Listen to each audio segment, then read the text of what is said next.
Salve, salve galera, tudo beleza? Eu sou Rodrigo Schiffler, seu professor de matemática, e a gente vai para uma aulinha sobre triângulos, beleza?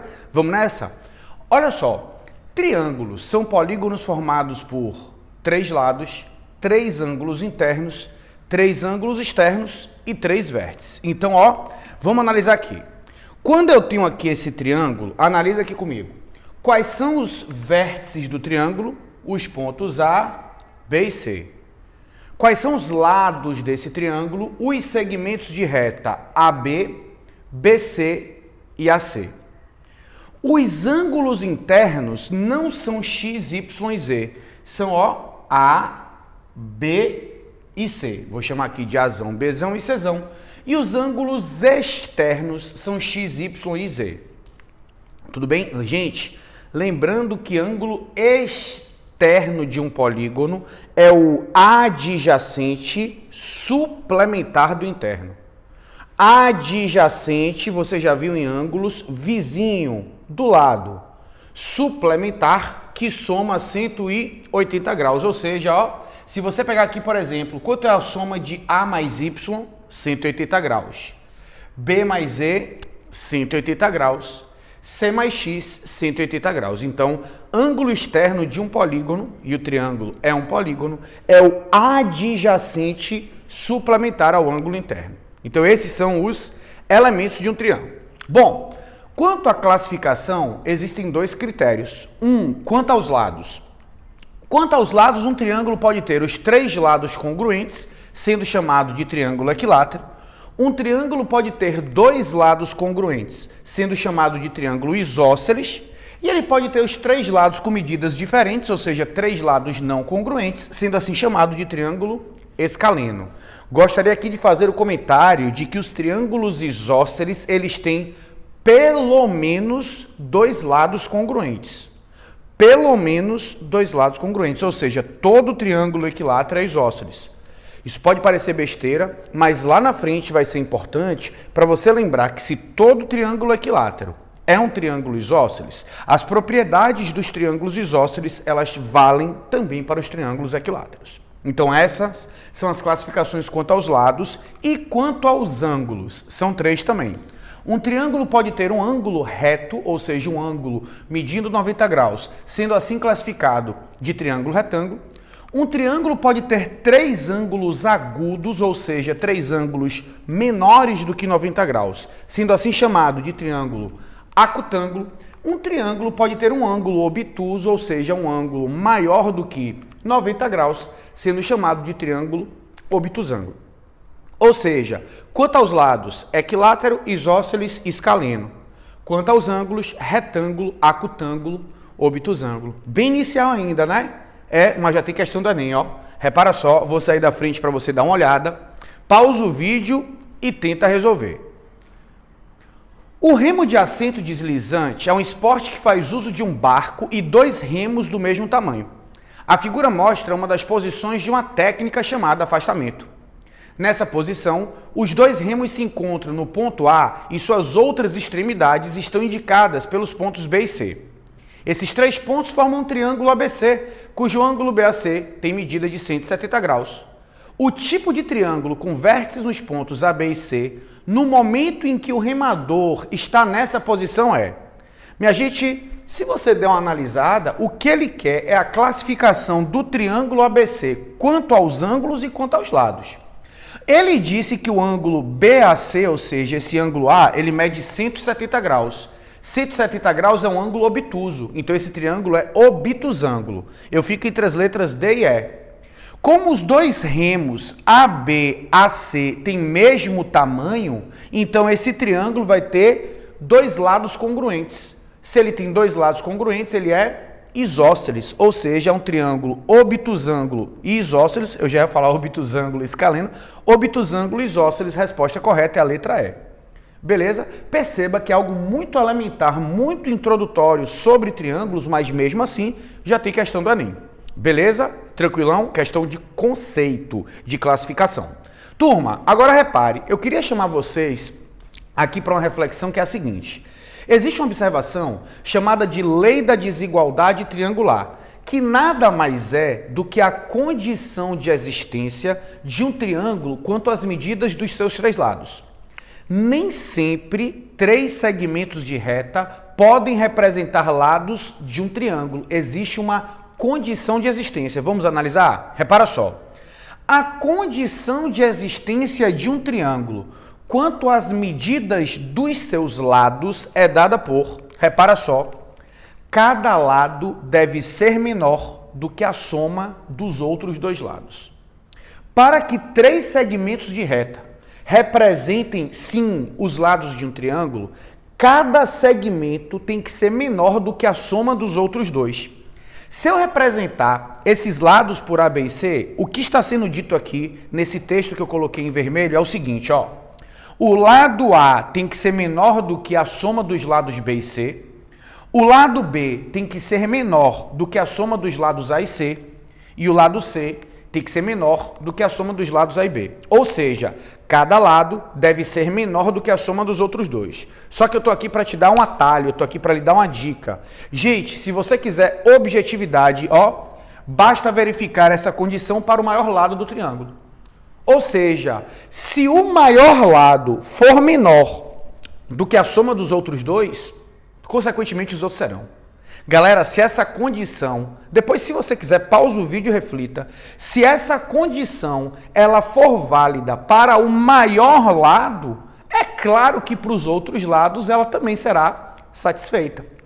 Como eu acho que fica melhor a gente colocando aqui exemplos, vamos fazer o seguinte, deixa eu sair da frente aqui, ó. Repara, verifique quais dos itens a seguir possuem as possíveis medidas dos lados de um triângulo. Pausa o vídeo e tenta verificar. Bom, minha gente, a princípio, para quem vem com muita sede ao pote, você fala, tem três segmentos de reta, é triângulo. Vamos ver? Lembre, qual é a dica? O maior lado deve ser menor do que a soma dos outros dois. Então, vamos lá? Quem é o maior lado aqui? 4. 4 tem que ser menor do que 2 mais 2. O problema é que 2 mais 2 dá quanto? 4. E obviamente que 4 não é menor do que 4. Isso é uma sentença falsa. Como não foi atendida a condição de existência, significa dizer que esses três segmentos não representam lados de um triângulo. Ou seja, ó, o maior lado ele tem que ser menor do que a soma dos outros dois. Como essa condição não ficou satisfeita, não é um triângulo. Aqui, quem é o maior lado? 8. O maior lado deve ser menor do que a soma dos outros dois lados. 8 não é menor do que 7. Isso é uma sentença falsa. Logo, não é um triângulo. Agora, vamos aqui para o terceiro exemplo. 11, que é o maior lado, tem que ser menor do que a soma dos outros dois lados. Como 11 é menor do que 14, aí sim você tem um triângulo. Então, acho que com o exemplo numérico fica mais clara qual é a condição de existência de um triângulo. Que continua sendo algo bem delimitado o assunto, viu, gente? Agora, olha só. Questão do Enem. Vou sair para você fazer. Pausa o vídeo e tenta resolver. Ele diz o seguinte: uma criança deseja criar triângulos utilizando palitos de fósforo de mesmo comprimento. Cada triângulo será construído com exatamente 17 palitos e pelo menos um dos lados do triângulo deve ter o comprimento de exatamente 6 palitos. A figura ilustra um triângulo construído com essas características. A quantidade máxima de triângulos não congruentes 2 a 2, que podem ser construídos é... Bom, repara só. Você tem 17 palitos. É como se você tivesse 17 unidades de comprimento. Um dos lados do triângulo tem que ter 6 palitos. Vamos lá? É como se eu tivesse 17 unidades de comprimento e um dos lados desse triângulo tem que medir 6 unidades de comprimento. Ou seja, eu tenho 17 palitos. Se 6 já foram usados, sobraram 11 palitos. Eu vou ter que distribuir esses palitos nos outros dois lados do triângulo. Ou seja, como você vai ter que ter uma quantidade inteira de palitos, você não pode ter um lado medindo meio palito, você vai pegar esse 11 e vai quebrar em somas possíveis. Ou seja, 11 pode ser 1 mais 10, pode ser 2 mais 9, 3 mais 8 e assim por diante. Pô, Rodrigo, mas então eu vou fazer todas as somas possíveis? Aí calma, aí vem o comando da questão, que é uma parte que muita gente não entende, ó. a quantidade máxima de triângulos não congruentes 2 a 2 que podem ser construídos. Muita gente, quando lê essa questão, na parte dos triângulos não congruentes 2 a 2, a galera dá meio que uma bugada. Se liga. Não congruentes 2 a 2 é que ele diz o seguinte: você vai separar esses 11 palitos em duas partes. 1 e 10, 2 e 9, 3 e 8. Vai chegar um momento em que você vai ver que o próximo triângulo seria, na verdade, um triângulo que já existe. Ele não quer que isso aconteça. Vou colocar aqui para ver se você saca isso de forma mais concreta. Olha só. Um dos lados tem 6 palitos. Se sobram 11, eu peguei. Então tem 10 para um lado, 1 para um outro. 6 tem lados, 6 é a quantidade de palitos de um dos lados. Eu peguei os 11 que sobraram e coloquei 9 mais 2. 6 palitos, os 11 que sobraram, eu coloquei 8 mais 3. 6 palitos, os 11 que sobraram, eu coloquei 7 mais 4. 6 palitos, os 11 que sobraram, eu coloquei 6 mais 5. Agora se liga, se eu colocasse um próximo triângulo, ia ficar 6, 5 e 6. Perceba que aqui ó, eu estou diminuindo e aqui eu estou aumentando. Se eu colocasse um próximo triângulo, ia dar 6, 5 e 6. Minha turma, um triângulo de lados 6, 6 e 5, um triângulo de lados 6, 5 e 6, eles são congruentes. E a questão não quer triângulos congruentes 2 a 2. Ou seja, essa foi a deixa para a gente parar a análise aqui. Agora, qual o roteiro da tragédia? Você chega até aqui, marca 5 e erra a questão. Porque a pergunta é, sempre 3 segmentos podem ser lados de um triângulo? Existe uma condição de existência. E qual é essa condição de existência? Que o maior lado deve ser menor do que a soma dos outros dois. Então a gente vai ter que verificar. Se você acha que são 5, você vai de letra B e erra a questão. Porque repara só, logo no primeiro caso, 10 tem que ser menor do que 6 mais 1. 10 não é menor do que 6 mais 1. Se eu tivesse na prova, olhasse para as alternativas, aqui a princípio são 5 opções. O primeiro já está fora, ou seja, tem que ser menos do que 5 triângulos. A única opção com menos de 5 é a letra A, eu marco a A e já vou embora. Sacou minha estratégia? Se você não sacou, volta e analisa de novo o que eu falei. Eu vou continuar a análise. 9 tem que ser menor do que 6 mais 2, o que também é falso. 9 não é menor do que 8. Já tenho 2 triângulos a menos. 8 tem que ser menor do que 6 mais 3. 8 é menor do que 6 mais 3. Esse triângulo está valendo. 7 tem que ser menor do que 6 mais 4. 7, de fato, é menor do que 6 mais 4. Esse triângulo também existe. Bom, aqui o maior lado é 6, aí tanto faz. 6 tem que ser menor do que 6 mais 5. Galera, dos 5 triângulos inicialmente possíveis, eu de fato tenho apenas 3, a letra A. Beleza? Perceba que tem o distrator. Tranquilo? Lembrem-se, isso é uma aula gravada, isso é uma videoaula. Qualquer coisa, você volta e assiste de novo. Tranquilo? Beleza? Vamos nessa. Gente, aqui eu só coloquei um slide rapidamente para te lembrar de 3 teoremas angulares nos triângulos, ou seja, de 3 relações entre os ângulos de um triângulo, que eu acho que você lembra. Eu nem coloquei a figura para a gente otimizar. A primeira, a soma dos ângulos internos de um triângulo é sempre 180 graus. A segunda, a soma dos ângulos externos de um triângulo é sempre igual a 360 graus. E a terceira, a medida de um ângulo externo é sempre igual à soma das medidas dos 2 ângulos internos não adjacentes a ele. O que isso aqui está dizendo, na verdade, é o seguinte, que em qualquer triângulo, um ângulo de fora tem que ser a soma dos 2 de dentro do outro lado. O ângulo de fora tem que ser a soma dos 2 de dentro do outro lado. Como um exercício aí, caso você não lembre dessa propriedade, trace um triângulo, destaque um ângulo externo, destaque os 2 ângulos internos que estão do outro lado e vê se você consegue concluir que esse externo é a soma dos 2 internos que estão do outro lado. Beleza? Fica como reflexão aí. Gente, pontos notáveis. Geralmente quando eu falo agora vai vir uma parte que você não vai gostar porque não te causa boas lembranças, não te traz boas lembranças. Aí eu boto pontos notáveis dos triângulos. Aí tem gente que fala assim, ó, Rodrigo, não tem como isso me trazer más lembranças uma vez que eu nem lembro o que é isso. Eu falo, mas deixa eu botar o primeiro nome, que aí vai vir logo uma sequência de lembranças, ó. Ixi, ortocito, baricito, meu Deus do céu. Não tem jeito. A gente vai ter que lembrar disso. Galera, são 4 os pontos notáveis. Ortocentro, baricentro, incentro e circuncentro. Todos esses pontos, eles têm o mesmo radical, centro de ponto. O que muda é o prefixo orto, bari, in e circum. Ortocentro, baricentro, incentro e circuncentro. Repara só, é uma parte final agora aqui da nossa aula de triângulos e eu queria que você, se possível, colocasse aí, assistisse a parte de ortocentro, parasse, refletisse. Depois você vai para baricentro, para, reflete, porque senão são muitos nomes e aí você acaba se confundindo. Gente, orto vem de ortogonais. Ortogonais tem que lembrar ângulos de 90 graus. Ou seja, o ortocentro é o tipo de ponto do triângulo gerado pela interseção, pelo encontro de um segmento de reta do triângulo que tem como principal característica formar ângulos de 90 graus.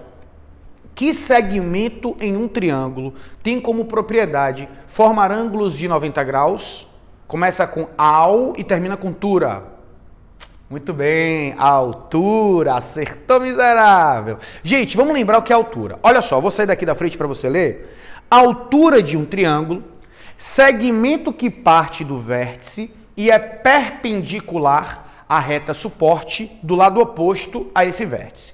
Perpendicular, 90 graus, beleza? Então repara, tenho aqui esse triângulo ABC. Vou traçar a altura que parte do vértice A, segmento que parte do vértice é perpendicular à reta suporte do lado oposto. Minha pergunta para vocês é, vocês acham que este segmento que eu tracei, AH1, é a altura desse triângulo ABC ou é uma das alturas do triângulo ABC? A resposta é uma das alturas. Porque se são 3 vértices, você tem uma altura partindo de cada vértice. Eu vou traçar aqui, por exemplo, a altura que parte do vértice B, turma. Chamei de BH2. E existe uma altura que parte de C e que vai interceptar aqui, a reta suporte do lado AB, que também passaria por esse ponto. Como a minha aula não é de desenho geométrico, é de geometria plana, e eu só quero gerar o ponto de interseção entre essas alturas, eu nem vou me dar ao trabalho de traçar a terceira altura. Bastam 2 para que esse ponto esteja determinado. Este ponto, que eu vou chamar aqui de O, ele é o ponto de encontro das alturas do triângulo, chamado de ortocentro. Gente, que fique claro, se você traçar a terceira altura, ou seja, a altura que parte do vértice C, ela também passará pelo ponto O. Beleza? Tranquilo? Aí você fala assim, sim, e como é que o cara poderia me cobrar algo sobre isso? O cara poderia te dar uma figura dessa, sem colocar essa representação de ângulo reto, chamar isso aqui de P, só para te confundir, e no meio da questão falar assim, o ponto P é o ortocentro. Se é ortocentro, é encontro das alturas, ou seja, esses ângulos valem 90 graus. Seria uma forma implícita do cara lhe dizer que esses ângulos medem 90 graus. Beleza? Tranquilão. Agora, só se liga no seguinte. Eu queria fazer só um comentário, porque a depender, se você for fazer algum outro tipo de processo seletivo, você vai ter que saber de um detalhezinho, que é bem detalhe, mas eu vou sair daqui para você olhar. Repara só. A depender do tipo de triângulo, podemos ter... Gente, repara só. Num triângulo acutângulo, o ortocentro vai ser interior ao triângulo. Sempre que um triângulo for acutângulo, o ortocentro vai ser interior. Num triângulo retângulo, aí eu vou tentar lhe ajudar aqui, repare. Vocês conseguem enxergar que a altura que sai desse vértice é o próprio cateto e que a altura que sai desse vértice também é o próprio cateto? Ou seja, se eu traço essas duas alturas, elas vão se encontrar exatamente no vértice do ângulo reto. Nesse caso, nos triângulos retângulos, o ortocentro está sobre o triângulo. O ortocentro está exatamente sobre o vértice do ângulo reto. Rodrigo, e se eu quisesse traçar a terceira altura, ela sairia desse vértice e formaria 90 graus com a hipotenusa aqui, também interceptando as demais no vértice do ângulo reto. E num triângulo obtusângulo, vê se você enxerga o que eu vou falar aqui. Se eu traçar a altura que sai desse vértice, ela não tem como formar 90 graus com esse lado. Você prolonga o lado oposto, ou seja, você destaca a reta suporte do lado oposto para traçar a altura. É por isso que na definição de altura, que estava no slide anterior, não estava assim, ó, segmento que parte do vértice é perpendicular ao lado oposto. Estava escrito que é perpendicular à reta suporte do lado oposto. Por quê? Porque nos triângulos obtusângulos, para traçar algumas alturas, você vai ter que prolongar os lados. E esse prolongamento do lado, a gente chama de forma mais técnica de reta suporte do lado. Se você pensar na altura que sai desse vértice, ela também, ó, eu vou ter que prolongar o lado oposto. Percebam que essas alturas ainda não se interceptaram. Prolongando-as, elas vão se interceptar num ponto externo, ou seja, nos triângulos obtusângulos, o ortocentro é exterior ao triângulo. Se você traçasse a terceira altura, ó, ela formaria 90 graus aqui com esse lado, com o maior lado, que também, ó, prolongando, você vai interceptar na parte externa do triângulo. Bota aí para vocês analisarem. Não se preocupe muito com a estrutura geométrica, com o traçado. O que eu quero que você saiba é o seguinte, imagine comigo. Se aparecesse uma afirmação numa prova dizendo assim, o ortocentro é um ponto sempre interno ao triângulo. Falso. Porque ele pode ser interno, externo ou estar sobre o triângulo. É para isso que você precisa saber isso aqui. Aí aquilo que eu te sugeri, pausa, volta para o início de ortocentro, assiste de novo. Quando você estiver, ó, com confiança de que você de fato assimilou as informações, você vem para baricentro.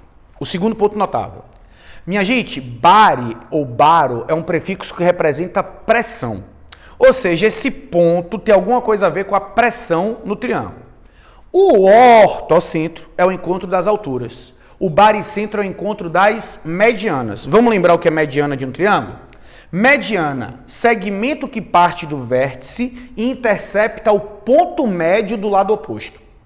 Ou seja, ó, se eu estou com um triângulo aqui ABC e eu vou traçar a mediana que parte de A, ó, ela sai do vértice A, ela não forma 90 graus com o lado oposto. Ela não precisa formar. Em alguns casos a gente vai ver que até pode acontecer. O que a mediana faz é tocar o ponto médio do lado oposto. Ou seja, enquanto que na altura a propriedade é formar ângulos de 90 graus, na mediana a propriedade é dividir o lado ao meio. Beleza? Bom, esse segmento AM1 não é a mediana, é uma das medianas desse triângulo. Eu vou traçar a segunda, ó, a mediana que sai do vértice B. Tranquilo? Bom, aquilo que eu falei, eu não vou traçar a terceira mediana, porque eu só preciso gerar o ponto de interseção. Esse ponto aqui, ó, eu vou chamar de G, chamado de baricentro, o ponto de encontro das medianas de um triângulo. Eu disse para você que bari ou baro representa pressão, então você sabe por que o nome é baricentro? Ó, o baricentro é o centro de massa ou centro de gravidade, centro de pressão do triângulo. Se eu pegasse uma agulha e colocasse no baricentro do triângulo, ele teria que equilibrar o triângulo. É por isso que é baricentro, o centro de pressão, o centro de massa do triângulo. Bom, por esse motivo, tem que ser sempre interior ao triângulo. Tranquilo? Beleza? Massa. Qualquer coisa, pausa e analisa. Agora tem uma propriedade, isso aqui os vestibulares adoram. Ó, qual é a propriedade do baricentro? Em todo triângulo, o baricentro divide cada mediana na razão de 2:1. Ou seja, a medida do baricentro ao vértice é o dobro da medida do baricentro ao ponto médio. Fazer o seguinte aqui para ser bem sucinto, ao traçar logo essas três medianas, perceba, o baricentro sempre divide a mediana em 2 pedaços. O que essa propriedade está dizendo é que esses pedaços possuem a proporção de 2:1, ou seja, viaja aqui está o baricentro. Se eu chamar esse pedacinho aqui de x, esse é 2x. Se eu chamar esse pedacinho de y, esse é 2y. Se eu chamar esse pedacinho de z, esse é 2z. Ou seja, o baricentro divide a mediana na razão de 2:1. De 2:1. De 2:1. E o que me perguntam é, Rodrigo, e como é que eu vou saber quem é o dobro de quem? Ó, a medida do baricentro ao vértice é o dobro da medida do baricentro ao ponto médio. Do baricentro ao vértice é sempre o dobro do baricentro ao ponto médio.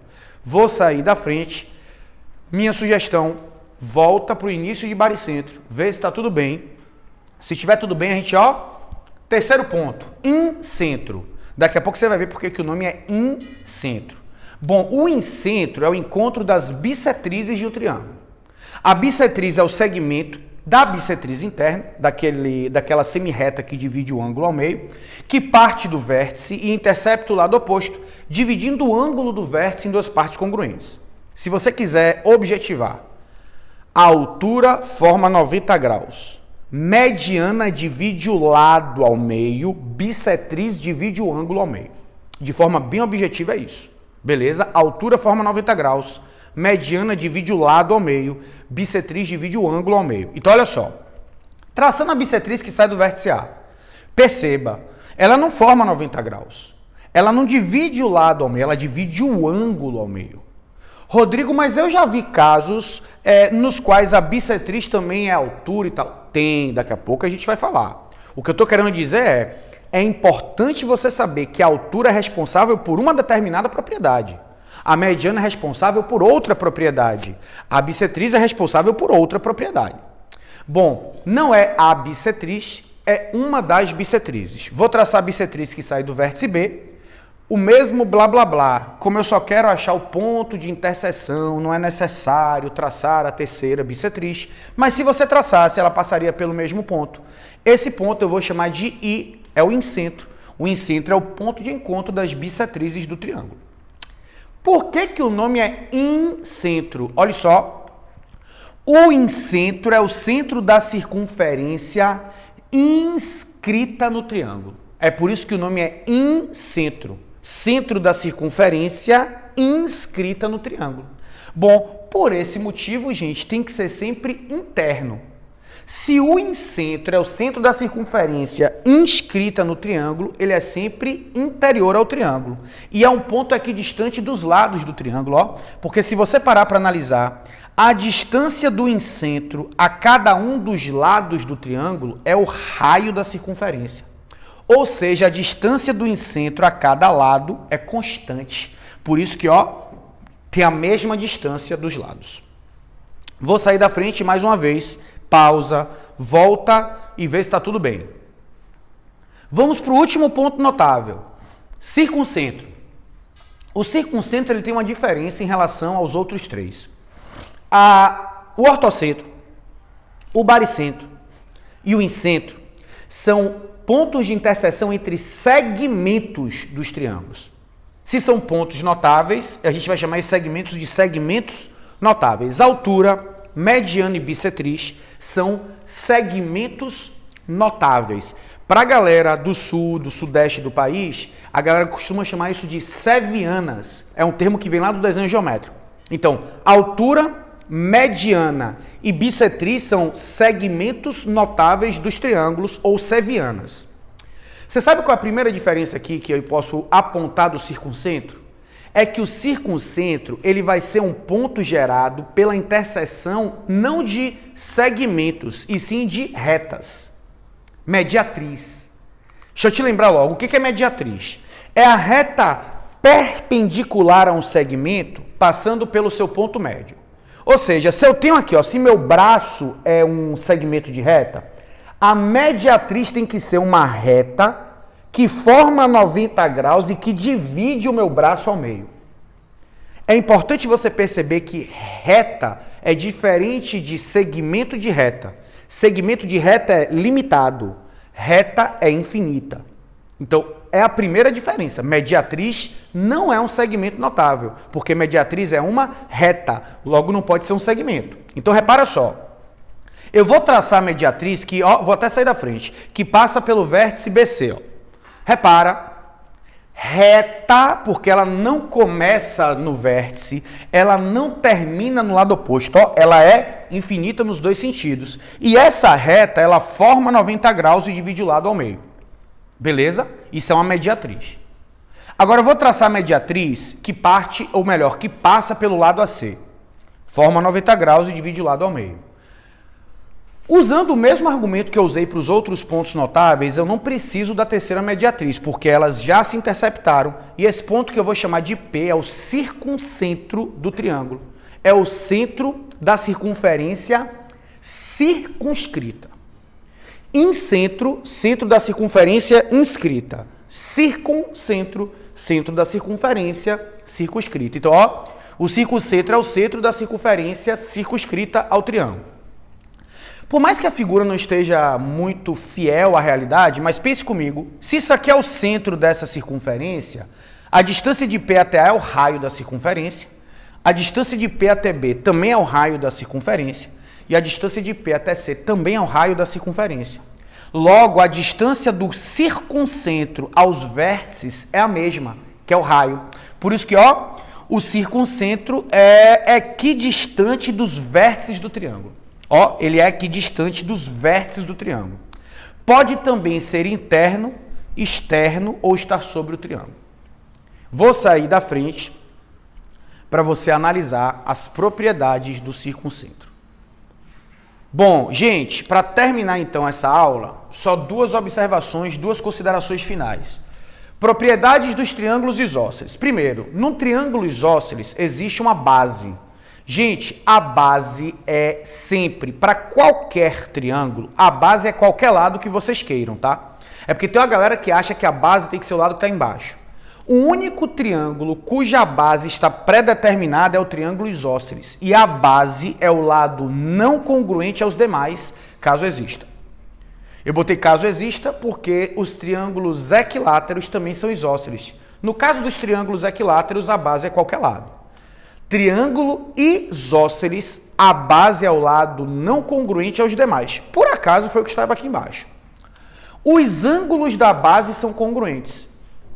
Porque se um triângulo tem dois lados iguais, ele tem que ter dois ângulos iguais. Os ângulos congruentes são os da base. E por que eu estou falando sobre isso nesse momento? Os segmentos notáveis, altura, mediana e bissetriz, coincidem em relação à base. Gente, você sabe o que eu estou te dizendo? Se você traçar a altura relativa à base no triângulo isósceles, ela também vai ser mediana e também vai ser bissetriz. Lembra que eu te disse que a altura faz uma coisa, mediana faz outra, bissetriz faz outra. No caso de um triângulo isósceles, com relação à base, a altura, a mediana e a bissetriz coincidem, ou seja, todas elas são formadas pelo mesmo segmento. Rodrigo, por que você não botou mediatriz aqui? Mediatriz é uma reta, não é um segmento. Agora, a mediatriz passa por aqui. Vou deixar você analisar para a gente ir para o nosso último slide. Propriedades dos triângulos equiláteros. Gente, se todo triângulo equilátero é isósceles, as propriedades que acabamos de ver, elas servem aqui. A base é qualquer lado. Os ângulos da base não são iguais? Se a base é qualquer lado, ó, a consequência é que os três ângulos de um triângulo equilátero são congruentes. Os três ângulos de um triângulo equilátero são congruentes. Os segmentos notáveis coincidem em relação à base. Só que a base aqui é qualquer lado. Os segmentos notáveis coincidem em relação a todos os lados. Ou seja, gente, a altura, mediana e bissetriz coincidem em relação a esse lado, em relação a esse lado, em relação a esse lado. E as mediatrizes passam por esses segmentos. Você sabe qual é uma consequência que é importante você se ligar? E é isso que faz com que os triângulos equiláteros geralmente sejam mais fáceis quando as questões abordam. Como os segmentos notáveis todos estão se encontrando no mesmo ponto, os pontos notáveis de um triângulo equilátero coincidem. Ou seja, num triângulo equilátero, o ortocentro, o baricentro, o incentro e o circuncentro coincidem. Beleza? Aí por isso que no triângulo equilátero a gente costuma chamar apenas de centro. Então todas essas propriedades, elas estão no mesmo ponto no triângulo equilátero. Beleza? Galera, ó, agora é pegar o capítulo de triângulos e ó, fazer questões. Valeu? Até a próxima aula. Abraço, axé. Tchau.